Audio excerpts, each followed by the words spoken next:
facilitándonos siempre la tarea.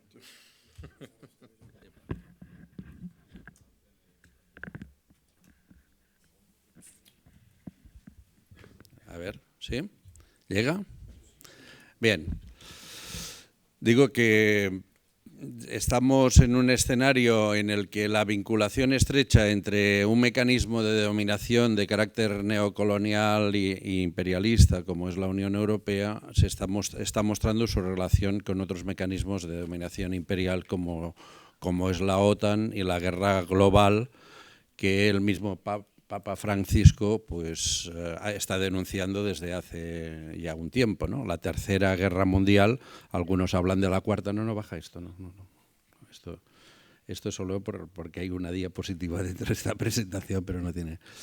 Bien, entonces, y que hoy el escenario de la guerra, de esa Tercera Guerra Mundial, se ha trasladado al corazón del imperio, y parece que la guerra ya ha empezado ahora, pero la guerra empezó hace ya bastantes años, y en esas situaciones en las que el temor, el miedo, la unión sagrada entre los que no deberían estar unidos se pone en primer plano, conviene recordar que en septiembre de hace 100 años, en septiembre de 1915, una minoría de socialistas, realmente socialistas, se reunieron en una pequeña ciudad de Suiza, Zimmerwald, y organizaron la oposición a la carnicería.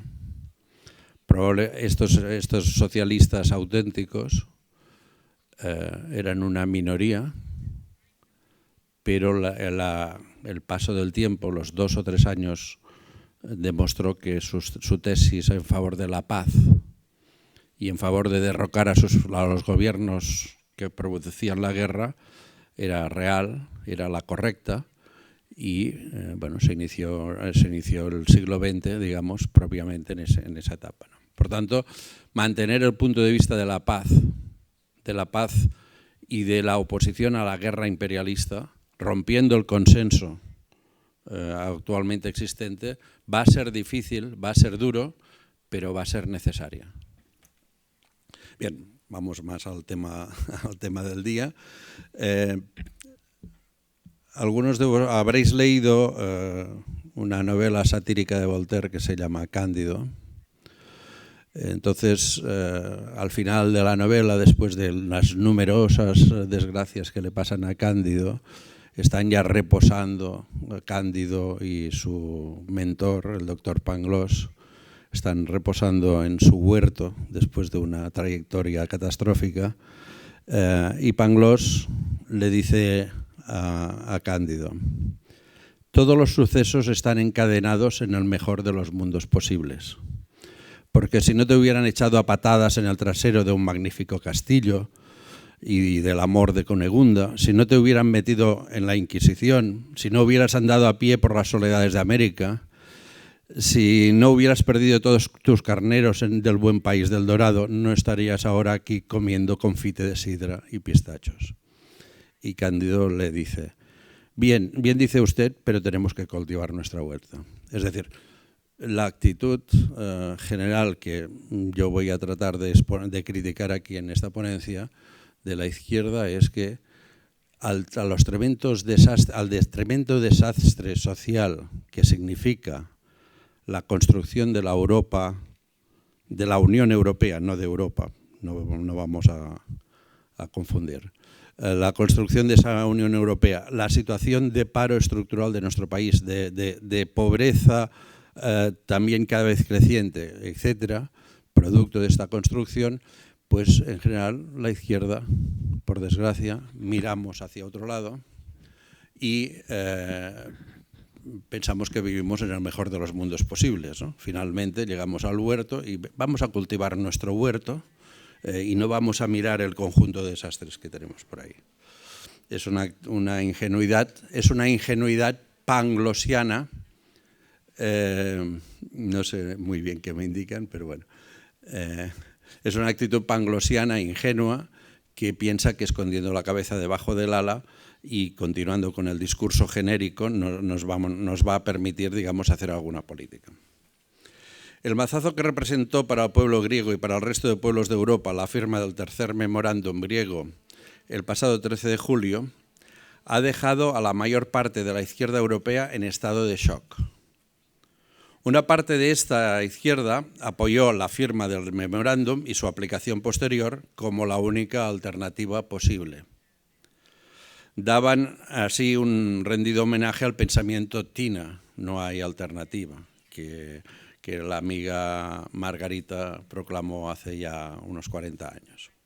Y liquidaban las últimas esperanzas que pudieran quedar de que esta corriente pudiera, como ellos mismos proclamaban repetidamente, por ejemplo, en esta pequeña intervención de János Varoufakis en Zagreb el año 2013, pudieran salvar al capitalismo de sí mismo y salvar a la Unión Europea de sus propias políticas. El pensamiento que ha presidido la gestión de esta cuestión ha sido pensar que era posible convencer a Schäuble, a Draghi, a Merkel, al resto, a Tusk, al resto, al holandés ese de apellido impronunciable, al menos para mí, de que se estaban equivocando y que iban a hundir la Unión Europea con estas políticas.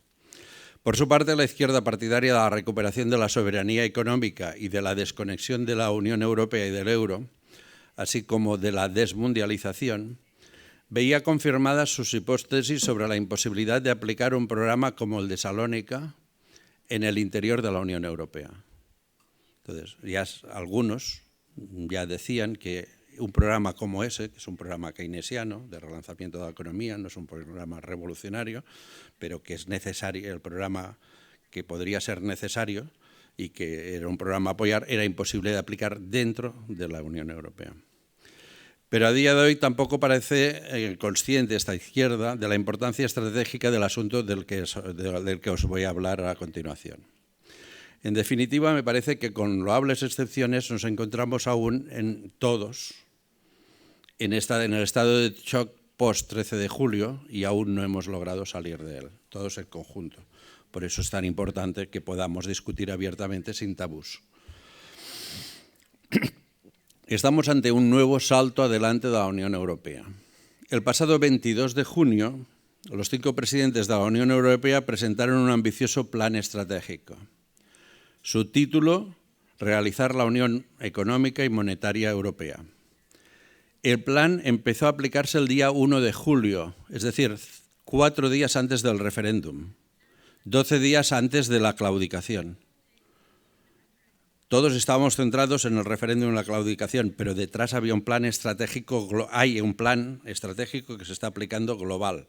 Por lo tanto, el asunto de Grecia, 2% del PIB europeo, era un asunto políticamente muy relevante, pero económicamente menor. En estos días parecía que las instituciones de la Unión estaban concentradas en resolver la anomalía griega.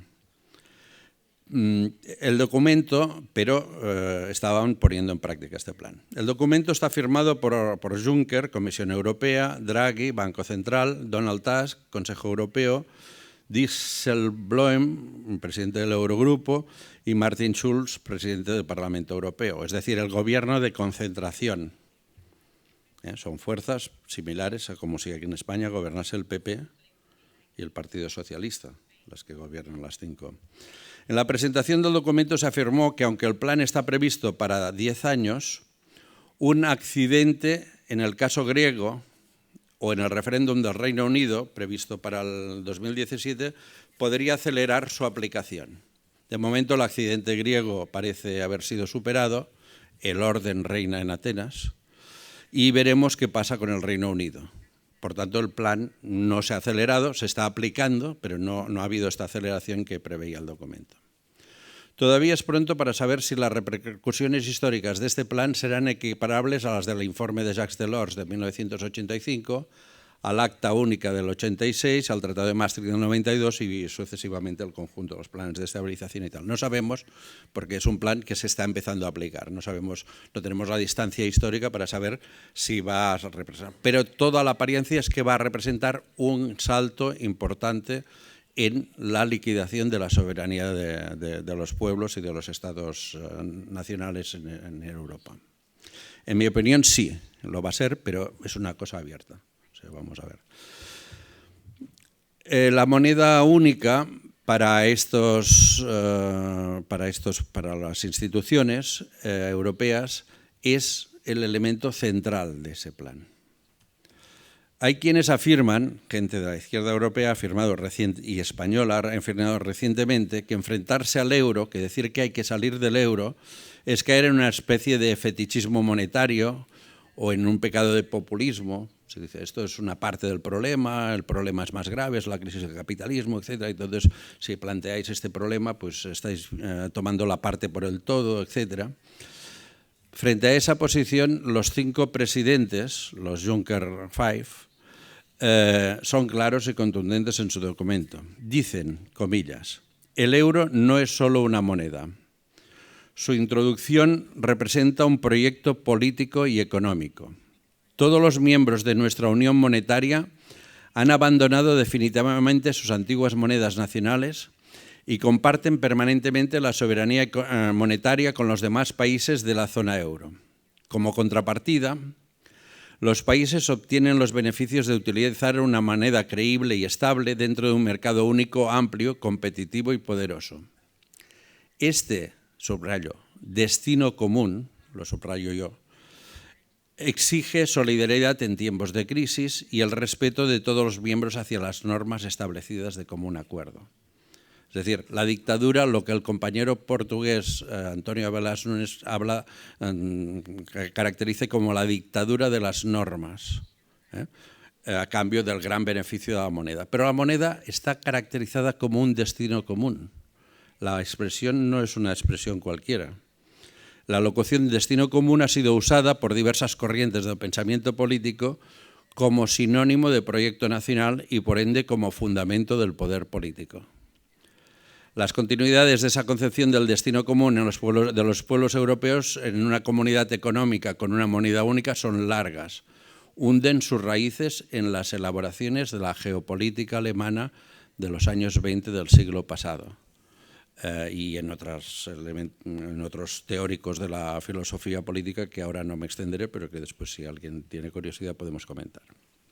¿En qué consiste el plan?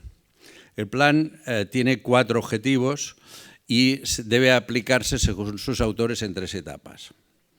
En los próximos años, la Unión pretende completar las 4 uniones: la económica, la financiera, la presupuestaria y la política.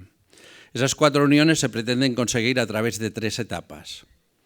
La primera etapa, que empezó el 1 de julio pasado, mientras estaba asesinando la esperanza del pueblo griego de salirse contemporáneamente empezaba a aplicarse el plan, la han titulado Profundizar actuando. Es decir, aún no tienen el conjunto del paquete de medidas legislativas, pero van a profundizar las instituciones actuales. Esta etapa durará hasta el 30 de junio del 2017. Se pretende conseguir con ella varios objetivos. Primero, unificar las reglas y normas del mercado de trabajo europeo mediante la creación de un sistema de autoridades independientes de competitividad de la zona euro. Adiós negociación colectiva, adiós sindicatos, adiós. Aquí nos lo están diciendo. Juncker ha resumido los objetivos de este sistema de autoridades independientes, siempre la independencia, de competitividad, diciendo: quiero que Europa se preocupe por tener una AAA en cuestiones sociales, tanto como tener una AAA en el aspecto económico y financiero. También el punto segundo de esta etapa será también la llamada convergencia estructural de la economía mediante la aplicación de lo que llaman un procedimiento de desequilibrio macroeconómico, que logre políticas presupuestarias responsables. Todos sabemos qué significa eso. Es decir, se trata de lograr la unión presupuestaria y con ese objetivo crear el Consejo Fiscal Europeo. El siguiente objetivo es completar la unión financiera mediante una supervisión bancaria única, una resolución bancaria única y una garantía de depósitos única. El 1 de enero del 2017, dentro de un mes y pico, se pondrá en marcha un mecanismo único de resolución con un fondo único de resolución bancario. Otro de los objetivos de esta primera etapa es dar un salto de calidad en pasar de la fase de las normas. Recuerdo que decía el compañero portugués, la dictadura de las normas ha sido hasta ahora, a las instituciones comunes.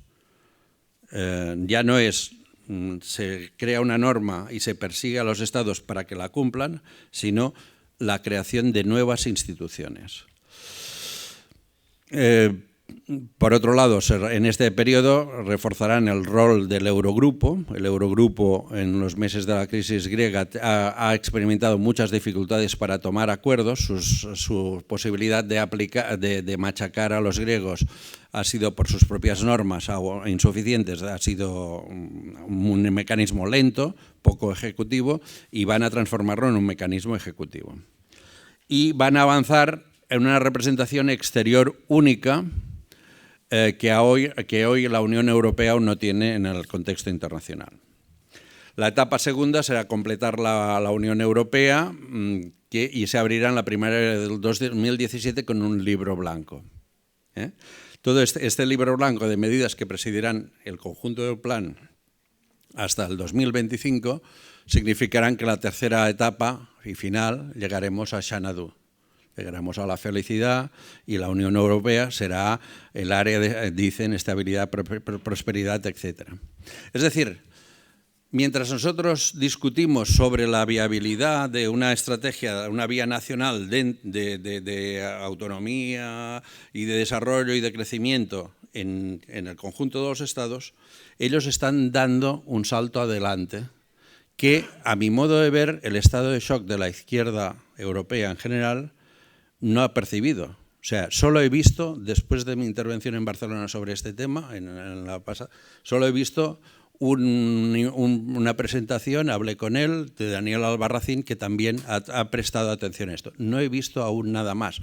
Probablemente es una insuficiencia mía, pero yo no he visto ninguna reflexión por parte de los compañeros de cualquiera de los grandes partidos del grupo de la izquierda europea o de los partidos nacionales, planteando la liquidación radical y absoluta de cualquier vía nacional dentro de la UE para un relanzamiento económico, para la lucha contra el paro, contra la miseria, etc.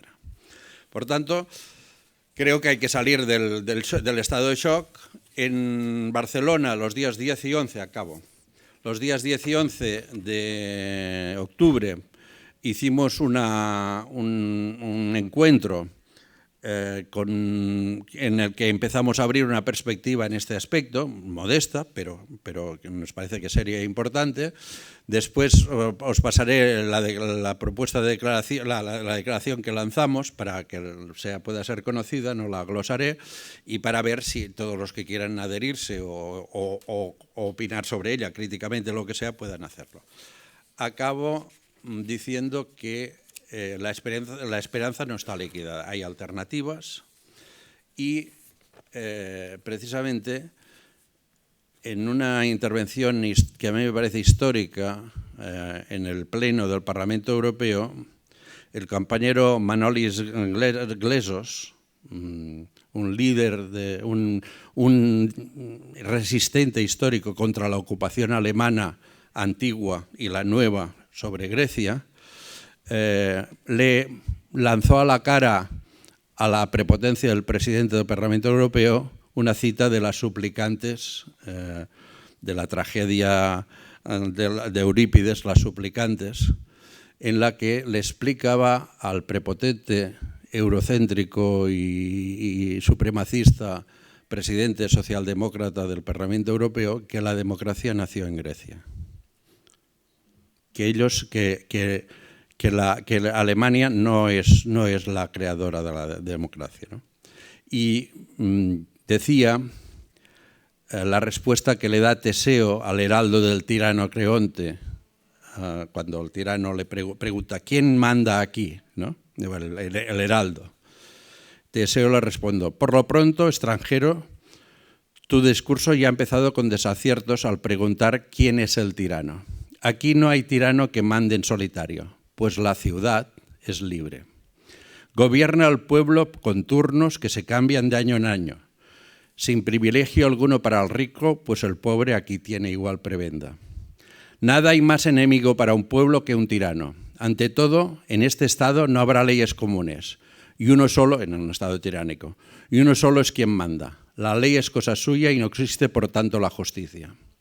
En cambio, si existe una ley escrita, el débil tiene derecho igual al rico. El pobre acusará al más fuerte si recibe un insulto. Así pues, tienes razón el débil, tienes razón, el débil vence al poderoso. Por lo demás, si el pueblo es quien gobierna, disfruta al ver robustos ciudadanos, es decir, ciudadanos que no viven en la miseria, en la pobreza, ¿no? Cosa que le resulta intolerable a aquel tirano. ¿Cómo en suma puede ser poderoso algún estado cuando en un campo en plena primavera se siegan las espigas más fuertes y lozanas? ¿Y para qué amasar riqueza y bienes pensando en nuestros hijos si con ello al tirano engordamos? Creo que hay que seguir el camino de la dignidad que nos señalaba Manolis Glezos, y creo que a pesar de las dificultades hay otra alternativa, hay otras vías para construir la democracia y el bienestar de nuestros pueblos.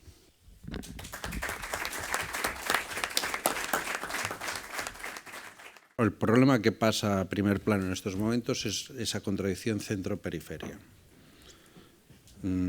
Por tanto, nosotros, en el llamamiento que hemos hecho en la Declaración de Barcelona, estamos planteando la necesidad de crear un frente de liberación. Hablamos de relación neocolonial en el interior de la Unión Europea, y que forma parte de su propia naturaleza, como el escorpión te va a picar por más que te prometa que te hará, te pida que atravieses el río y que no te lo va a hacer. Forma parte de su naturaleza. Por tanto, hay que romper, el punto por el que se puede romper es en esa contradicción. Y aquí viene, digamos, como al pelo la elaboración de Gramsci sobre la cuestión meridional, que no podemos traducir solo norte-sur, la tenemos de traducir campo-ciudad, la tenemos de traducir centro-periferia, la tenemos de traducir pueblos oprimidos, pueblos opresores, etc. Todo este discurso, ya lo encontraremos, pero este discurso es sobre el discurso que se puede, digamos, intentar romper eso, ¿no? Creo que esa cuestión meridional en España se expresa con lo que el día 8 de octubre, en el Palau de la Generalitat, el presidente Mas, presidente ahora in pectore, veremos qué pasa el día 29 de noviembre, les expresaba a una delegación del Bundestag que se encarga de discutir, una delegación que dentro de la Comisión Internacional del Bundestag se encarga de seguir la política española. O sea, somos protectorado, ¿no? Y entonces él les ponía su proyecto a esta delegación y, como yo no estaba allí, solo he leído las citas textuales de la prensa, solo puedo especular, pero sí que puedo decir que en la cita textual él les explicaba que Cataluña es como la Alemania de España. La diferencia es que Alemania, respecto a Europa, paga mucho, manda huevos, pero manda mucho. Y el problema que tenía Cataluña y por el cual él pensaba que había que modificar la situación es que Cataluña paga mucho, pero no manda. Y entonces su proyecto es ser un protectorado, una marca hispánica del nuevo imperio, de la nueva Lebensraumgemeinschaft, de la comunidad de espacios vitales, que viene, elaboración que viene ya desde la... Y que Jaume Vicens Vives, por cierto, en el año 31 en 39 y 41 elaboró también sobre eso, el padre. Bueno, o sea, es decir, que la cosa viene de lejos. Bueno, hay la idea de, después de Grecia, ahora ha sido el algodón, la prueba del algodón. Grecia ha sido la prueba del algodón. Antes hablábamos en abstracto, en posiciones ideológicamente cerradas, la izquierda que planteamos el tema de la soberanía, de la democracia, de salir del euro, todo esto. Por un lado, la izquierda, que yo defino un poco flower power, ¿no? Por el otro, con unos discursos absolutamente cerrados. Pero ahora pasó la prueba del algodón. Esa euroizquierda que piensa que es posible salvar la Unión Europea convenciendo a los poderes fuertes de que cambien sus prácticas, etcétera, llegó al gobierno. Y vimos lo que pasó. Ahora no podemos mirar a otro sitio. No podemos refugiarnos en la retórica y tenemos de ver al frente si cuando nosotros, hipotéticamente, el 20 de diciembre Podemos tiene la mayoría absoluta y, por tanto, tiene el instrumento real para aplicar su programa. ¿Es que va a poder aplicarlo? ¿Es que estamos en una democracia? Entonces, no se puede, ahora ya no podemos mirar a otro sitio. Por suerte o por desgracia, yo creo que por desgracia Podemos no va a tener la mayoría absoluta. Bueno, entonces podemos a lo mejor aplazar el debate para la próxima vez. Pero si tuviese la mayoría, cuando presentamos un programa es para aplicarlo, ¿no? El programa Salónica es un perfecto programa socialdemócrata y keynesiano. ¿No se plantea más cosas? Pues no se puede aplicar en la Unión Europea. Hipótesis, salimos del euro, pero no salimos de la Unión. Bueno, ya sería un gran paso que la izquierda esté en este discurso. Sería un paso adelante tremendo, ¿no? En mi opinión, continúas estando atado por las políticas y más después del plan de los 5 presidentes que de aquí a 2025 van a aplicar. Y están aplicando ya las fechas, 1 de julio, 1 de enero, o sea, tiene todas sus fechas y está... Entonces, bueno, no sé. ¿Salida nacional o salida concertada? Nosotros pensamos que en esa relación periferia, con el este no se puede contar hoy.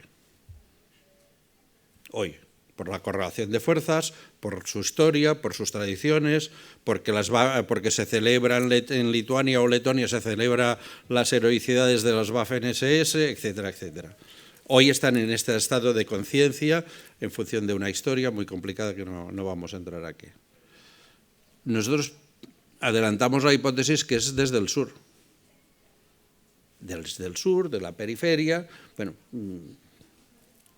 los pueblos del sur. Es imposible que salgan, como dicen Luciano Basapolo y Joaquín Arriola, ellos plantean la posibilidad de la creación de una moneda de intercambio, de un sistema de los 4 países, de los cerditos, ¿no? En su libro El despertar de los cerdos, ¿no? Nosotros pensamos que eso sería la alternativa al final, pero no se va a dar la salida al mismo tiempo, está claro, ¿no? O sea, que los ritmos en cada país y en cada situación son diferentes.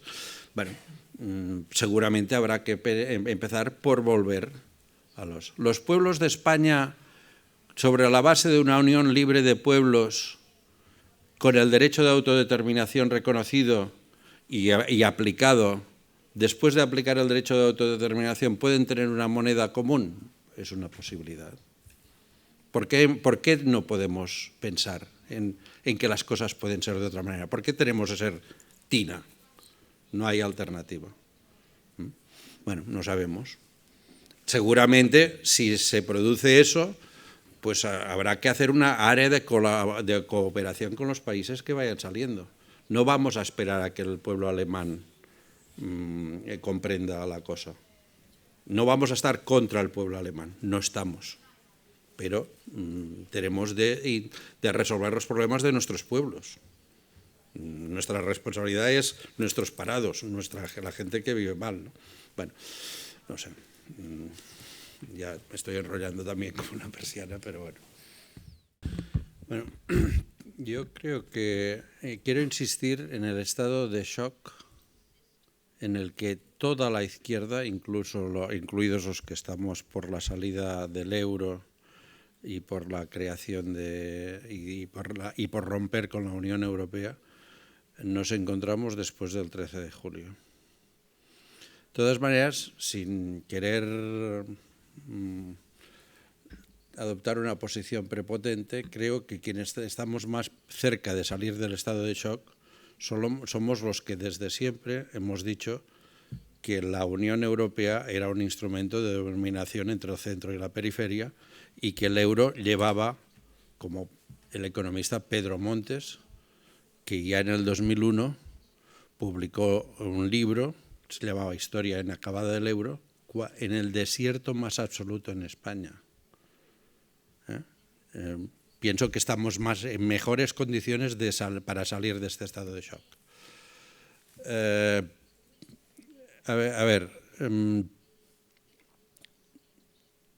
Nos colocamos en una perspectiva estrictamente socialdemócrata, keynesiana. Las instituciones europeas, y más con el plan de los 5 presidentes,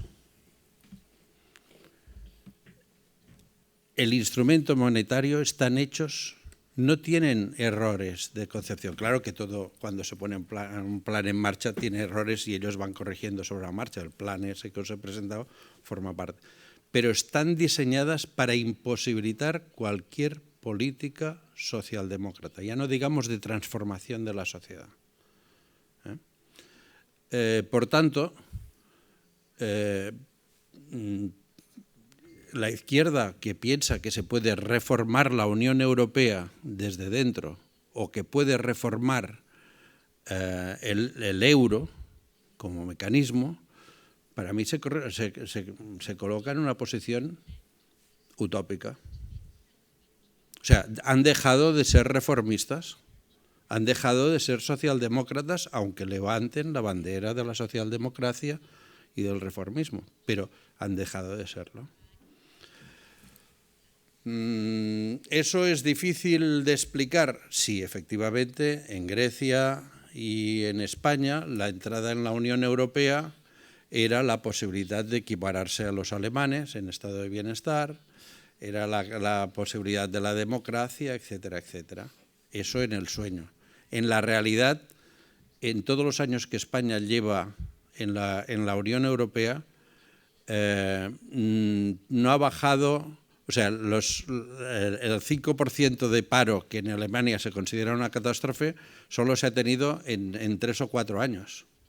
El resto de años hemos estado en el 10, en el 15, en el 20, en el 25.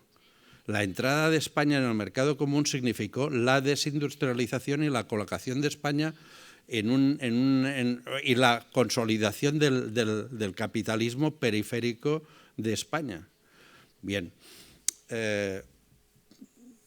al menos para mí está claro que solo hay una posibilidad de luchar contra el paro, contra la miseria, contra la pobreza, saliendo de esa jaula. Dentro de esa jaula, no, desde mi punto de vista, no hay ninguna. Y eso quiere decir que la lucha por la soberanía, y ya definiremos las soberanías, pero la lucha por la soberanía pasa a ser un punto principal. Eso lo ha comprendido la extrema derecha y es el gran beneficiario de ese problema en Francia, por ejemplo. Y la incomprensión, la negativa de la izquierda a pensar en términos de soberanía nacional, el progresismo naif y vacío, el panglosianismo que mencionaba yo al principio, impide pensar que la única posibilidad de que soberanía es democracia. La concibamos como soberanía nacional, la concibamos como soberanía de los ciudadanos, ya discutiremos. Pero la única condición para que haya democracia es la soberanía. No sé, yo creo que a pesar de que, el esfuerzo que estamos haciendo desde la plataforma Salir del Euro es hacer pedagogía sobre todos estos aspectos con modestia, con tranquilidad, sin decir que tenemos la solución mágica, pero naturalmente que la salida del euro es una condición para nosotros necesaria, pero no suficiente. Es decir, porque otra de las cosas que se dice de nosotros es que tenemos una especie de fetichismo monetario y pensamos que cuando ya tengamos la peseta, además como somos catalanes y la peseta es una moneda de origen catalán, pues como cuando tengamos la peseta, pues ya tenemos... No, hay que hacer un programa de transformación. Pero claro, hay que robustecer ideológicamente a la izquierda, que con el europeísmo ha sustituido sus propuestas anteriores de transformación radical de la sociedad, la ha sustituido con una ideología de flower power, europeísta, ingenua, todo esto. Hay que robustecer a la izquierda desde el punto de vista ideológico. Hay que crear sujeto para eso. O sea, estamos lejos de que haya sujeto. Un gobierno que se propusiera esto, evidentemente sería atacado directamente por los poderes fuertes de la Unión Europea y los poderes fuertes internos en el Estado español. Naturalmente, quiere decir que tenemos mucha tela que cortar para tener una izquierda que defienda la soberanía, la democracia, el crecimiento, el desarrollo, la desmundialización, etc. Claro, estamos muy lejos de tener esta izquierda. Pero bueno, se trata de crearla. Actos como estos ya son actos de creación de eso, porque estamos discutiendo sin el tabú.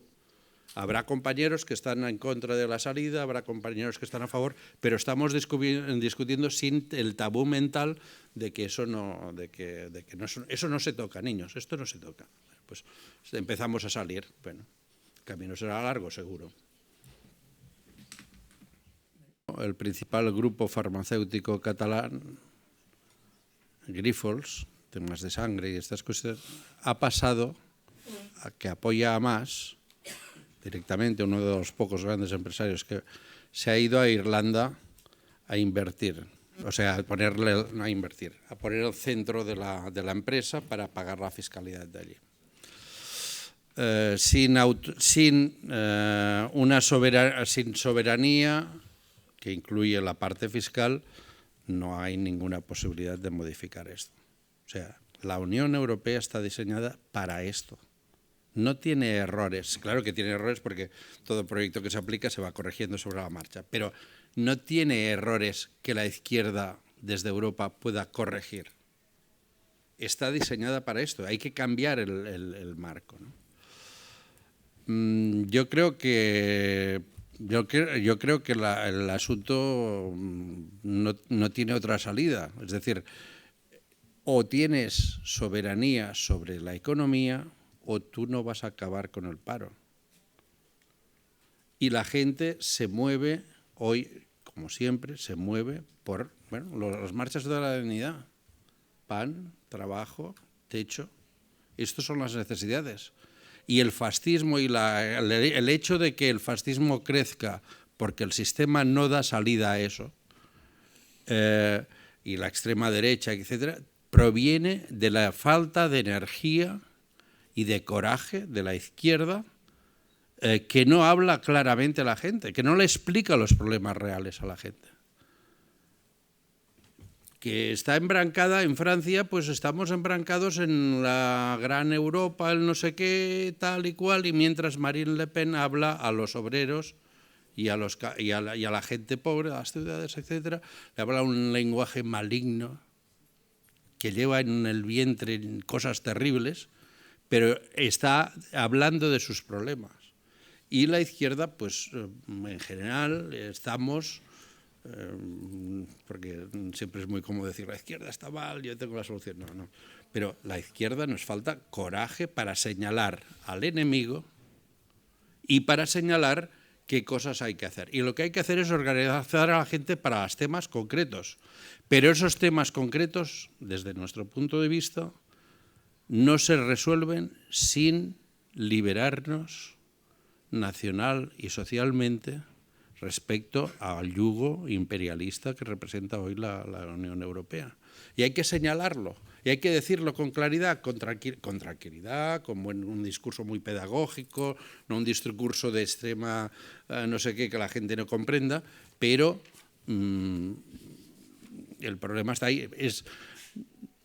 Es que yo defiendo el keynesianismo y la socialdemocracia, ¿no?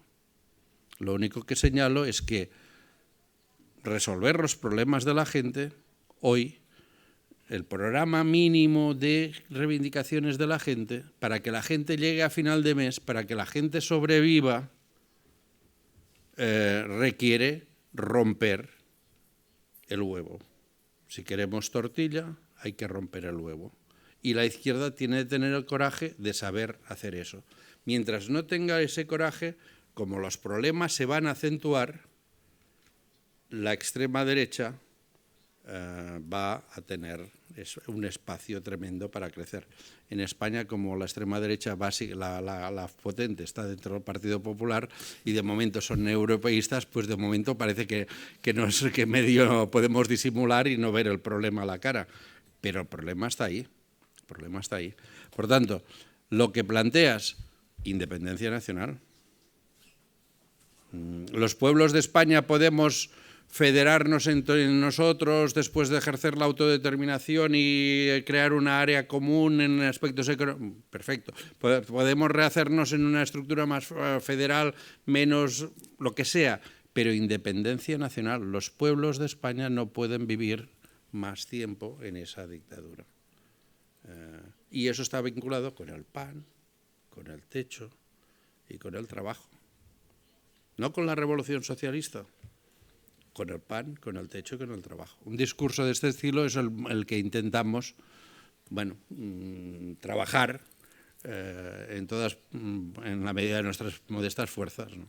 ¿Es la gran solución? Pues no lo sé, pero me parece que tiene más vías que eso que lo que estamos haciendo en el último tiempo.